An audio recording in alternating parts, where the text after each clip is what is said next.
Maintenant, j'aimerais passer à la suite de notre planning du jour, qui est d'examiner les développements en Grande-Bretagne. Et en Grande-Bretagne également, nous avons vu des tentatives d'utiliser le stockage en couche géologique pour les déchets radioactifs. Et comme en Grande-Bretagne, comme en Allemagne, la Grande-Bretagne a mené des tentatives qui n'ont mené à rien. Et dans les deux cas, on a vu que ces tentatives n'ont mené à rien parce qu'il y a eu un effondrement de la participation du public. Toutefois, les développements en Grande-Bretagne en ce moment sont différents. Et j'aimerais inviter Mike Brothy de RWM pour nous donner son évaluation de ce qui se passe en Grande-Bretagne. Et puis, nous passerons à M. Colin Wales, qui nous donnera également son point de vue sur le sujet. Mike.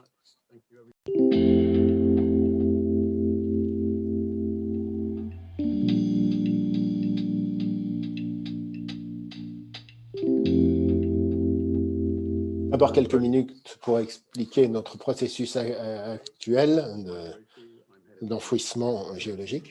Je suis Mike Brothy, je suis chef de l'engagement de la communauté chez RWM, qui veut dire Radioactive Waste Management Limited.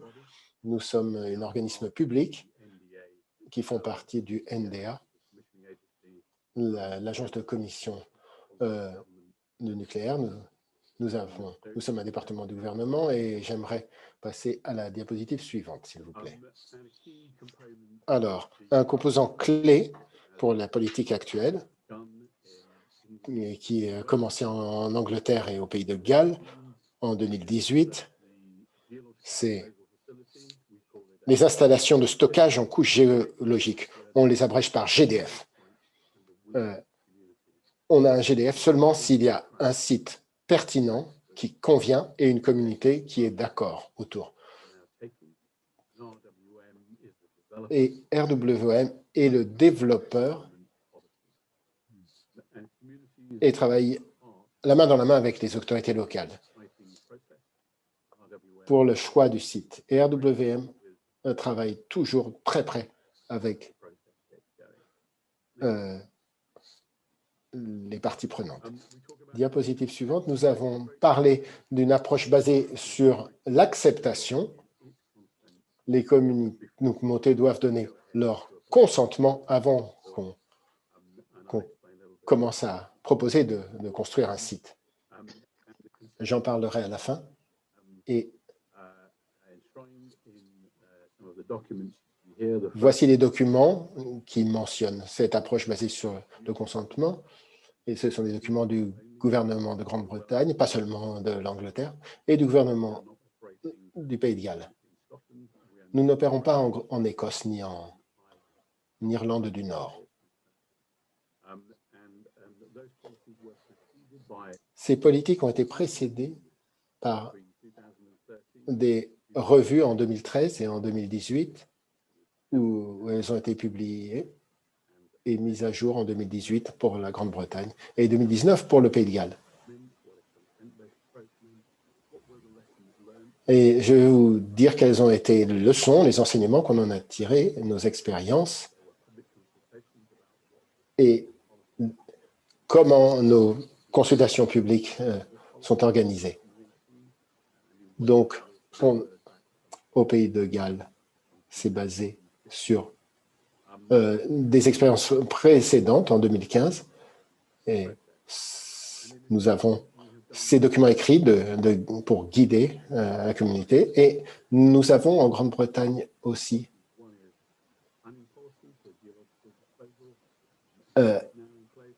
une politique pour guider le choix des sites géologiques en Grande-Bretagne, au Pays de Galles et en Irlande du Nord.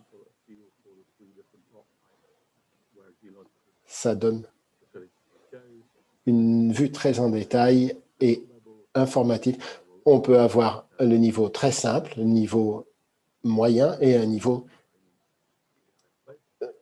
de survol. Donc, ça va du survol au niveau très détaillé. Sur la diapositive suivante, voici un résumé. Donc, tout le monde, chacun a son propre expérience. On appelle ça le diagramme sur le champ. Mike, on ne vous entend pas bien. Pouvez-vous parler plus près du micro? Je suis désolé. Alors, on commence avec une partie intéressée qui forme un groupe de travail et avec ces groupes qui se forment et qui font un groupe de travail, on essaie, avec des partenariats de communauté, d'avoir une communauté qui donne son consentement. Et seulement après cela que l'on commence à demander les permissions de forage, de construction des installations. Passons à la diapositive suivante. Donc, les discussions initiales, quand on parle des gens qui se présentent d'abord, ça peut être n'importe quel individu ou organisation. On leur demande de se présenter et lorsqu'ils choisissent, et de proposer une région pour considération, pour faire un site. Et s'il y a un accord pour avancer sur le sujet, alors on doit faire une discussion dans le domaine public. La discussion initiale peut être confidentielle, parce que peut-être qu'ils veulent en savoir plus sur les processus et l'information dans la région, ou qu'est-ce que c'est que l'enfouissement géologique, quelle est la politique officielle du gouvernement. Cela, ça peut rester confidentiel. Mais ensuite, il faut avoir une discussion publique. Sur la diapositive suivante. Donc, cette discussion publique, c'est ce qu'on appelle un groupe de travail. Un groupe de travail peut être formé avec les parties intéressées, RWM, et avoir un président et un facilitateur, tous deux indépendants. Et il faut inviter les autorités locales, que ce soit les councils britanniques. Et ensuite, il a 3 tâches. D'abord, commencer localement à parler au public pour relever leurs questions, leurs inquiétudes et proposer une zone géographique de recherche définie par la politique. C'est là où on peut commencer à examiner des régions à la surface ou sous la surface, sous terre. Et 3e point, identifier les membres initiaux qui peuvent être à réflexion de ce partenariat de la communauté. Donc, l'engagement sera à plus long terme. Ces groupes de travail ne dureront pas longtemps, et ils vivront pendant 6 à 12 mois. Et ces groupes de travail invitent d'autres gens ou d'autres organisations. Ils peuvent être leurs propres membres ou coopter d'autres membres.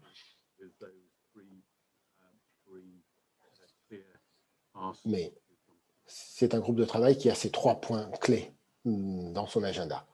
Par la suite,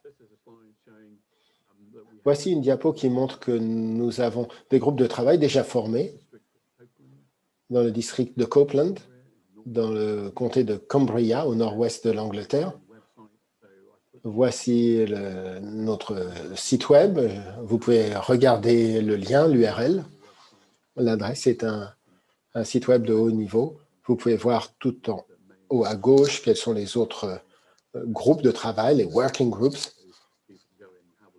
Donc, vous pouvez les examiner et voir qui participe et quelles sont leurs activités. Et ensuite, regardez les autres documents disponibles, que ce soit les diagrammes ou les données géologiques. Par la suite, nous avons la diapositive suivante. Durant ces groupes de travail qui sont dans le domaine public, il y a les fonds, les financements pour que les councils locaux puissent être dédommagés de leurs coûts, les autorités locales, pour que ce travail ne pèse pas sur les impôts locaux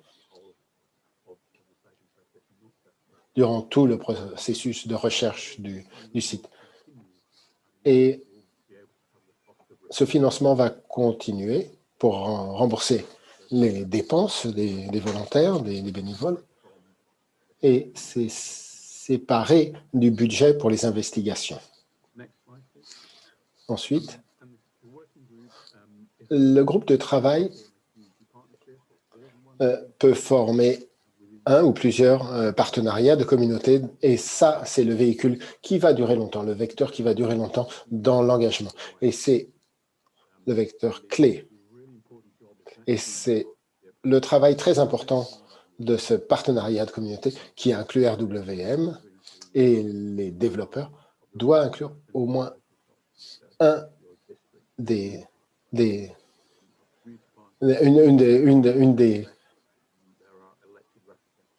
un des représentants élus des autorités, parmi les autorités locales. Le travail est de ce partenariat est de poser des questions et être le vecteur des questions que les gens au niveau local ont. Et puis, sur la suivante, nous voyons les changements qui apparaissent par la suite.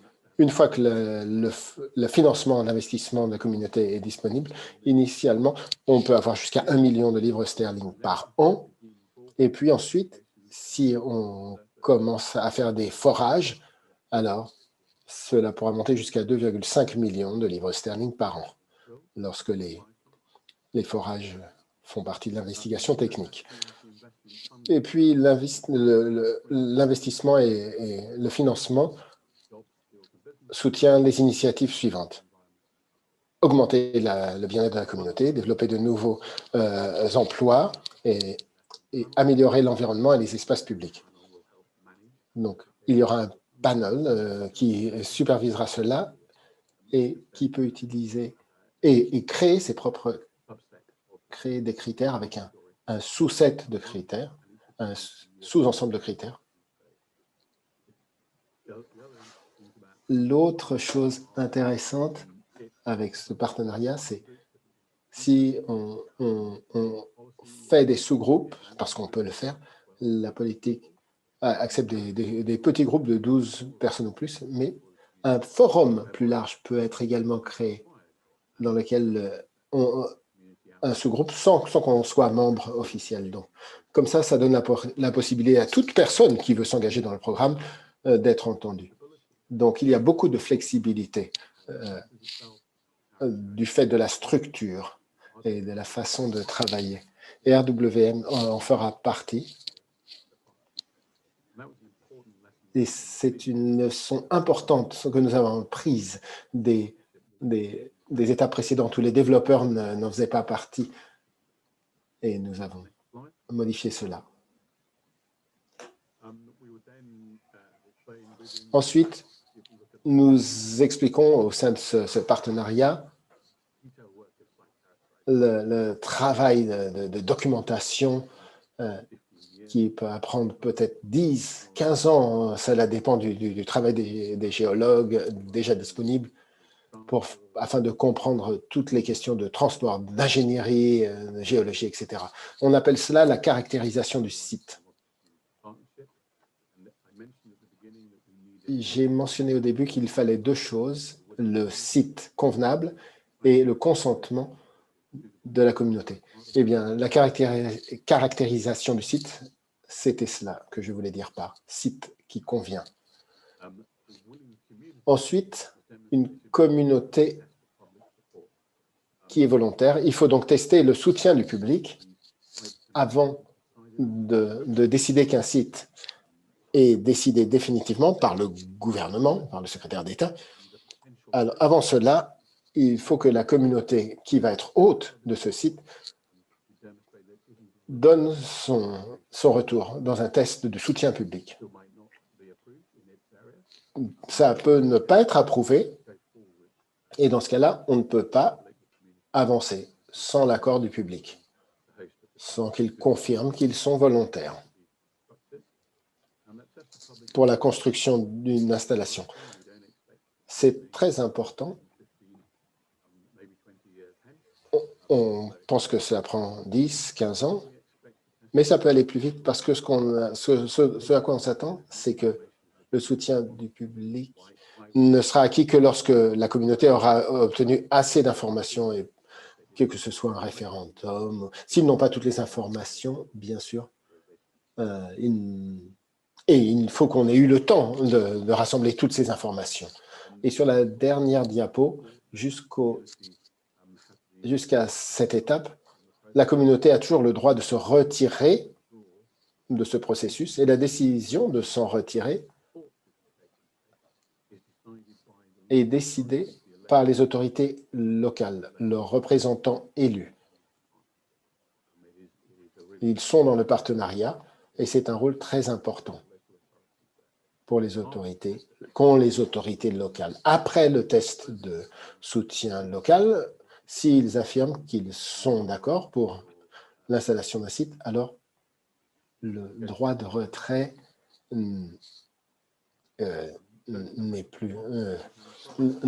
tient plus. En résumé, c'est une infrastructure de multimilliards de livres pour avoir un projet qui... note de l'interprète, le son est très mauvais, je vais donc traduire la diapo.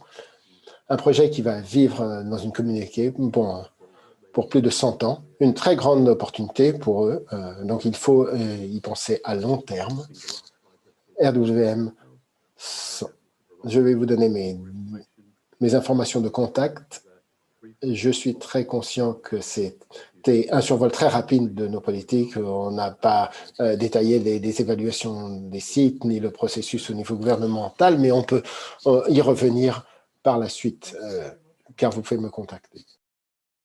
Merci beaucoup pour ce survol. Et j'aimerais vous demander, Colin Wales, je ne peux pas vous voir. J'aimerais demander à Colin Wales de nous donner son point de vue. Quelqu'un qui a été actif en Cumbria, dans le Cumbria Trust depuis longtemps.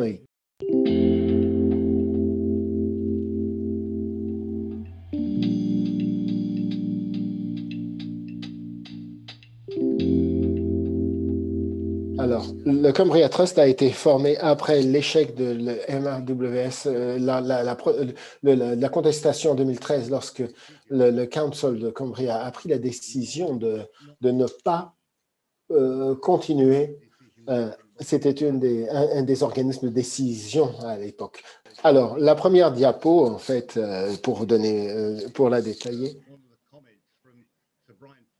c'est un des commentaires de 1976 de Sir Brian Flowers qui avait fait le 6e rapport sur les déchets nucléaires. Et en fait, la conclusion de ce rapport était que aucune installation nucléaire ne devrait être construite avant qu'il y ait un moyen sur lequel tout le monde soit d'accord pour se débarrasser des déchets en toute sécurité pour le futur. Il n'y a pas eu une telle solution. Et comme nous le savons, il y a de l'énergie nucléaire et des installations actuellement en cours de construction en Grande-Bretagne. Et voici une interview de 1998 avec Sir Brian Flowers en novembre. Il dit qu'il n'a pas été très bien traité après avoir publié son rapport. C'était une période horrible pour lui, dit-il. Passons à la diapositive suivante. Nous voici maintenant à l'établissement d'une NIREX dans les années 80. Commencé en 82 et qui est devenue une entreprise publique en 85. Voici ici les détails des responsabilités de NIREX. Et voici la carte à côté qui vous montre quelles sont les régions identifiées par les évaluations géologiques britanniques pour des régions qui soient adéquates pour des dépôts nucléaires. Vous avez 4 sites qui ont été évalués, identifiés, et finalement, ils ont dû abandonner le choix de ces sites parce qu'il y a eu des manifestations de la population, des populations locales très actives. Alors, et donc, ils ont battu en retraite et NIREX a évalué d'autres sites dans la région de Cumbria En 92, NERICS ont dit qu'ils voulaient construire un site de caractérisation de rochers à Sellafield. Il y a eu beaucoup de critiques. Il y a eu une enquête et une étude géologique. NERICS a fait une demande de construction qui a été rejetée parce que les informations concernant l'hydrologie n'étaient pas claires. Et il y avait beaucoup de points d'ombre et le secrétaire d'État a rejeté la demande à l'époque parce qu'il n'y avait pas suffisamment d'informations objectives. En 2004, il y a eu la loi sur l'énergie nucléaire et le démantèlement des sites. Il fallait éliminer les risques concernant les déchets, avoir des normes de sécurité et de gestion de l'environnement améliorées et de s'assurer d'avoir un secteur performant. Et pendant cette période, les déchets nucléaires ont été déposés à Sellafield. Et ce qui est important de dire, c'est qu'en 2013, un rapport a été indiqué que à Sellafield, ils n'ont pas réduit les coûts ou les retards. Sellafield, en 2016, est directement géré par la NDA, Nuclear Decommissioning Authority. Et le rapport décrit des dysfonctionnements et des risques terribles qui sont occasionnés par ce site. Maintenant, il y a eu des améliorations concernant les risques potentiels, mais néanmoins, il y demeure des problèmes graves. Alors, il y a eu très peu de transparence concernant la gestion des déchets. Alors ici, vous avez un extrait d'un rapport.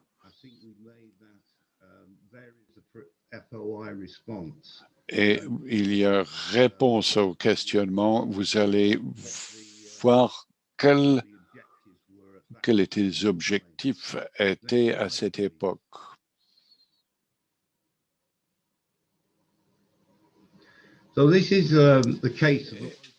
Alors, représentant un politique local, après l'échec de NERICS de pouvoir faire une demande de site, il pensait qu'il y avait une vendetta contre lui. Et comme vous pouvez voir ses commentaires, NERICS ne pourra jamais s'installer dans West Cumbria.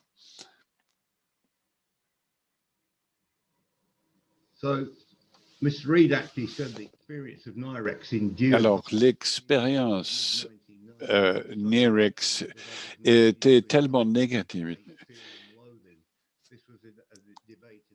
Et il y a eu un débat au Parlement. Mr. Reid donc a démissionné comme parlementaire et maintenant travaille pour la NDA.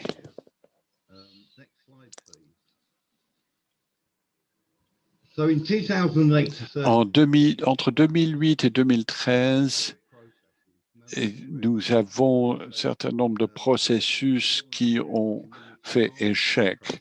Alors, il y avait une approche volontaire, sur la base de volontariat auprès de la communauté. Alors, il y avait différentes instances.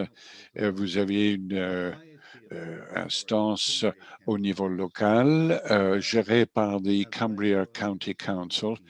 Et c'était l'instance décisionnaire pour ce processus MRA. Alors, il y avait l'expression d'intérêt, il y avait décision de participer et le droit de retrait et un système de financement. C'est un processus qui est très semblable au processus actuel qu'on vient de nous présenter. Alors, nous avons formation ou des initiatives d'information améliorées. Toutes les choses qui ont été indiquées par l'intervenant précédent, qui ont été inclus dans le nouveau processus, qui ont été essentielles pour le processus antérieur. Donc, ceci était vraiment système qui est assez similaire au nouveau processus par lequel on travaille avec les autorités locales et les communautés de société civile. Il faut qu'il y ait un certain nombre de procédures. On démontre l'intérêt, ensuite des évaluations et puis une décision de participer et un soutien au niveau local et un test de ce soutien local avec des enquêtes. Mais il n'y a pas eu de référendum. Nous avons les communautés, les régions qui sont concernées. Vous avez toute la région de Cumbria. La troisième instance décisionnaire, c'est Cumbria County Council, qui inclut toutes les municipalités locales. Alors, le parc national du Lake District, comme vous le savez, fait partie dans la région de Cumbria. Mais ce parc national est exclu de toute procédure de prise de décision. S'il y avait une décision de continuer avec ce projet, cela aurait mis en danger ce site de parc national. Alors, après que le Cumbria County Council a décidé de ne voulait pas continuer avec ce processus de MRWS et ils ont exprimé 11 raisons pour lesquelles ils ont décidé de cela. Il y a une réponse d'un professeur en géologie et Flowers avait mentionné cela il y a 35 ans que l'enquête ou l'étude géologique devait être faite de manière indépendante. Et c'est mais cette indépendance est quelque chose qui a été perdu ces dernières années. Il a indiqué que dans d'autres pays comme le Suède et le Canada, il y avait un financement indépendant pour les études. Et ce n'est pas le cas au Royaume-Uni. Et encore une fois, le processus de MRWS, il y a eu une dépense de 3 millions de livres d'argent du contribuable qui est utilisé pour essayer d'amadouer la population de West Cumbria. Et normalement, le gouvernement devrait mettre sur pied une instance indépendante pour évaluer la situation. Je veux simplement vous indiquer qu'il ne vous reste plus que 5 minutes pour votre intervention. Alors, l'enquête géologique, il y a eu à Allendale qui n'a n'a pas répondu aux attentes de la NDA. Donc, nous avons les 3 rapports qui ont été publiés. Le 3e rapport n'a pas été divulgué. Et il y a eu par la suite une fuite. Toutes ces diapos seront disponibles. Cette présentation sera disponible. Alors, la raison pour laquelle cette procédure n'a pas réussi, parce que il y avait retour en arrière pour adopter l'approche NAREX qui était insuffisante. Ils avaient besoin de 3 feux verts pour réussir. Et Cambria County Council, la municipalité de Cambria, a dit non. Et à ce moment, le ministre responsable a fait une déclaration que Cambria ne serait plus considéré comme site, comme région pour le site. Et là, en 2007, Mike Brophy me dira si je me trompe, et Mike en a déjà parlé. Il y a eu une étude géologique, mais nous avons soulevé cette question dans la consultation qu'il faudrait une étude, suivant l'étude indépendante,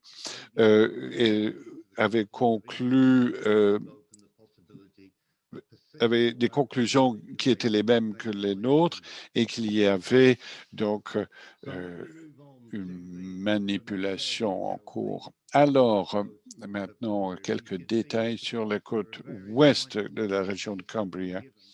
Il y a eu des autorisations d'exploration pétrolière qui ont été faites. Alors, le nouveau rapport permet l'exploration pétrolière. Ce que nous ne savons pas, quels seront les prix du pétrole à l'avenir, et cela a un impact sur les sociétés qui souhaitent investir dans l'exploration, l'exploitation. Comparé avec l'exemple suédois, 8 municipalités entre 1993 et 2000 ont eu des sites qui ont été mis à l'étude. Et maintenant, comme Michael a dit, Copeland est volontaire. Et il y a le parc national de Lake District a été exclu néanmoins cette fois-ci. Les choses positives, c'est qu'il n'y aura pas d'enquête dans le parc national. Et il pourrait y avoir des sites prometteurs et on nous a promis un investissement plus fort. Et le RWM va travailler en partenariat avec les municipalités pour communiquer. Et maintenant,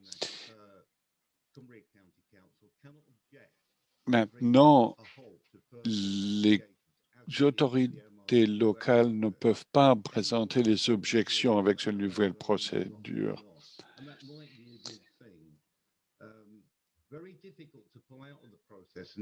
Toute personne peut faire une demande et avec tous les membres de la communauté doivent être d'accord d'un test pour un support public. Il n'y a pas de garantie de référendum. Ça pourrait simplement être une consultation par enquête téléphonique. il n'y a aucun droit pour que des organisations de société civile rejoignent le partenariat au niveau des autorités locales.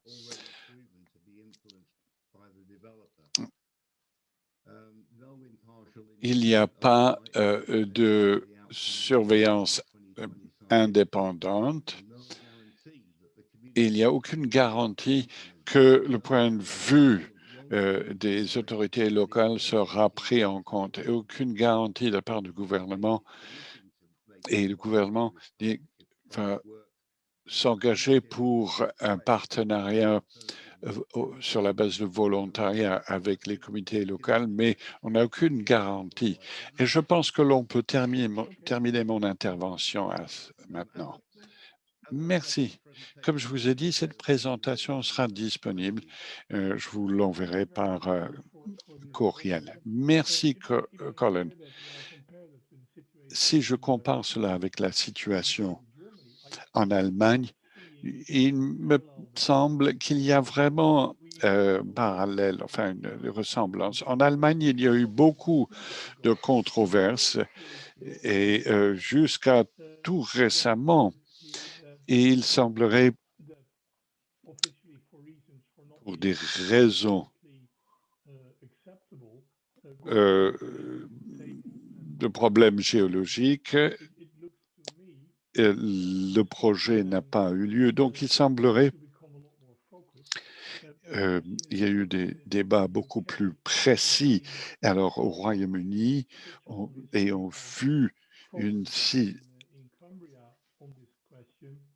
eu tellement de problèmes Cumbria dans ce domaine, on se demande si il serait opportun de reconsidérer la région de Cumbria. Et je pense qu'il y a des géologues indépendants qui pensent qu'il pourrait y avoir à 22 kilomètres dans les terres, une bonne géologie pour stockage, étant donné le fait que nous avons énormément de déchets radioactifs en surface, je pense que c'est une bonne chose que ces études existent et qu'il y ait des possibilités d'enfouissement géologique. Dans les questions, si vous faites cela, vous allez avoir 22 kilomètres de tunnels sous la mer d'Irlande. Est-ce que cela va garantir que l'on protège l'environnement marin? Je pense que Mike pourra répondre à la question mieux que moi. Je peux répondre qu'en partie. La réponse est s'il y a des conventions internationales. Effectivement, il faut respecter la loi et les accords. Et il y aura d'autres exemples de ce type avec des zones de protection. S'il y a des zones naturelles à protéger, et souvent, ces sites sont en profondeur, mais les critères d'évaluation sont tous basés sur les lois existantes. Et vous vous attendez pas que ce sujet va continuer à être sujet à controverse si vous maintenez la région de Cumbria dans ces projets. Je pense que oui, mais c'est une politique qui est mise en œuvre dans d'autres régions du monde et donc nous avons une certaine expertise dans ce domaine, donc nous pouvons traiter cela. Je pense que en matière de géologie, la géologie au niveau côtier, il faut être, là, on parle d'une région qui est à 22 km de la côte. Et la situation ou les conditions géologiques varient énormément entre la région dans les terres par rapport à la région côtière.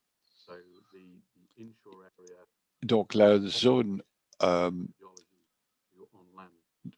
dans les terres est très différente d'une situation géologique sur la côte. Et il y a une autre question de la part de...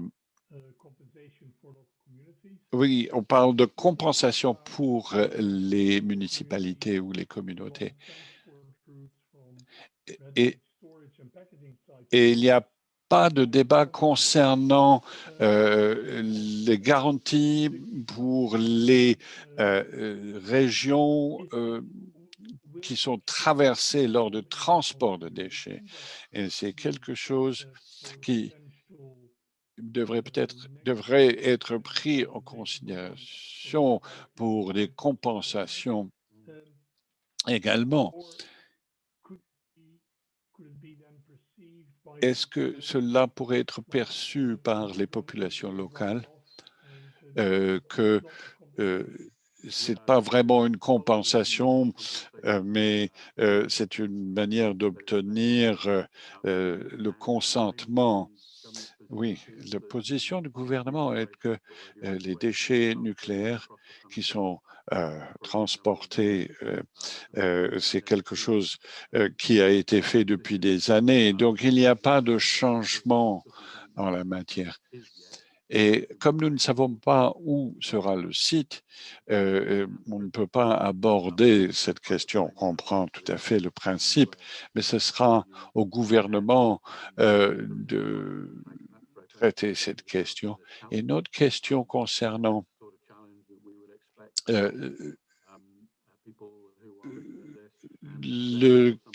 la critique ou la remise en question du choix de site. Et ça, c'est quelque chose que nous devrions traiter par la suite, une fois que... Vous alliez poser une autre question, peut-être?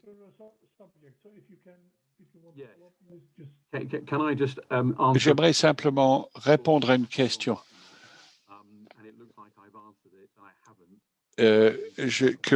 auquel je n'ai pas répondu. Lipske a posé une question.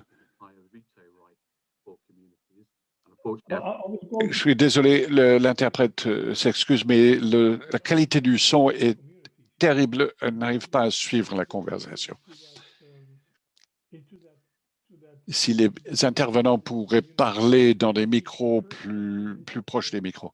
Donc, question, est-ce que les communautés peuvent avoir un droit de veto?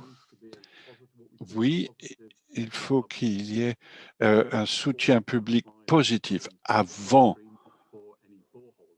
C'est pour le stockage, ce n'est pas pour le forage. Mais lorsqu'on demande des autorisations, il faut avoir l'acquiescement, le support local. Il faut que la communauté et les autorités locales doivent soutenir le projet. Sinon, on ne peut pas obtenir l'autorisation. Donc, ça, c'est très difficile à répondre à cette question. Est-ce que vous pensez que vous allez avoir de l'opposition comme il y a eu en Allemagne? Oui, il faut reconnaître que la volonté de la part de la communauté locale est quelque chose qui est clairement défini. Il faut qu'il y ait un référendum, par exemple. Cela permet d'être convaincu ou d'avoir la certitude que les communautés soient d'accord. Nous aurons peut-être dans 15 ans, avec ce qui pourrait être des dépenses très, très élevées, et de ne plus avoir une communauté qui soit d'accord. Et je pense que il y aurait un changement d'avis. Vous pourriez bien avoir une situation à l'avenir. Si nous acceptons aujourd'hui, ce ne sera peut-être pas nécessairement le cas dans 15 ans. Les populations, la communauté locale pourraient dire, nous ne sommes pas du tout d'accord avec cette décision qui a été faite il y a 15 ans. Et ça, c'est pour moi une question qui est assez inquiétante parce que nous aurions peut-être dépensé des sommes faramineuses et, et se retrouver avec une décision politique qui serait contraire. Alors, on peut dire à l'heure actuelle que voilà nos objectifs et tout cela est en conformité avec la loi, mais on sait tous que la loi peut changer. L'interprète s'excuse, mais il ne comprend pas ce que dit M. Haverkamp. En effet, la loi peut changer, les situations peuvent changer. Il y avait une autre question.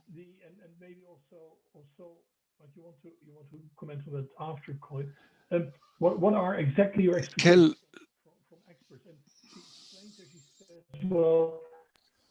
Elle a expliqué, je pense, qu'il y a une idée que les experts sont neutres et cette idée s'est révélée être un mythe. Alors, quelles sont vos attentes des experts vous-même? Et comment est-ce que l'expertise peut être utilisée dans le processus de décision? Pour être honnête et être juste, lors des 18 derniers mois, j'ai parlé avec beaucoup de géoscientistes et géochimistes et j'ai trouvé qu'ils montraient beaucoup de transparence. Et il serait juste de dire que la politique d'engagement du public a changé, effectivement. Elle est très ancienne et en ce qui concerne la transparence, je suis heureux de voir de la transparence désormais. Mais beaucoup de scientifiques m'ont dit, bon, on n'est pas sûr de ceci, on n'est pas sûr de cela. Ils ont été très transparents. Il faut attendre d'autres rapports. Donc, je suis ravi de la façon dont les scientifiques m'ont parlé. Mais ceci dit, j'accueillerais volontiers l'opportunité d'avoir un organisme de survol, comme l'a mentionné Yonat, qui soit indépendant sur le rapport CITEX, où la société civile dans lequel la société civile aurait beaucoup plus confiance si cet organisme était totalement indépendant. Si on pouvait se baser sur ce panel d'experts qui ne sont pas affiliés d'aucune façon, ni à l'industrie, ni au gouvernement. Et je pense que ça répondrait à coup sûr, ou ça augmenterait à coup sûr le niveau de confiance actuellement existant. Très bien. Est-ce que, comme l'organisme créé en Allemagne par John Leyden? Oui, peut-être. Mike, parce que nous n'avons rien vu de tel dans ce que vous nous avez montré. Est-ce que ça serait une idée intéressante pour la Grande-Bretagne? Oui, ça serait le cas. Et il y a beaucoup d'autres personnes ici qui ont suivi les 5 à 7 années de revue du processus précédent et les débuts de la politique actuelle. Et ça pourrait être considéré. Et je pense que ce que le gouvernement essaye de faire en ce moment, c'est d'impliquer les autorités aussi près que possible du site. Et donc, parce qu'il ne faut pas qu'il y ait une pression inappropriée sur la communauté locale, alors qu'en fait, c'est une solution pour l'intégralité de toute la Grande-Bretagne. Donc, en ce moment, ce que le gouvernement, les deux derniers gouvernements ont fait, c'est qu'ils voudraient qu'il y ait le consentement de la communauté dans l'approche, mais il n'y a rien pour empêcher le partenariat de communauté, parce qu'on a les groupes de travail qui ne durent pas longtemps, mais le partenariat, de community partnership, devrait avoir accès et clairement et en détail à tous les détails scientifiques et demander les opinions des scientifiques. Et on n'a rien entendu de la part du gouvernement qui nous disent qu'il devrait y avoir quelque chose au-dessus. Naturellement, Joe Leinen a mentionné un organisme totalement indépendant et c'est pour la supervision. C'est comme le rôle du réglementateur nucléaire dans le monde nucléaire. C'est quelqu'un qui surveille, qui examine, qui fait une veille sur le processus. Oui, une des choses qui se passe dans les working groups, dans les groupes de travail, c'est ça pourrait être quelque chose qui pourrait être demandé par le community partnership, par le partenariat de communauté, et qui pourrait être exigé. Mais il n'y a rien actuellement dans la législation.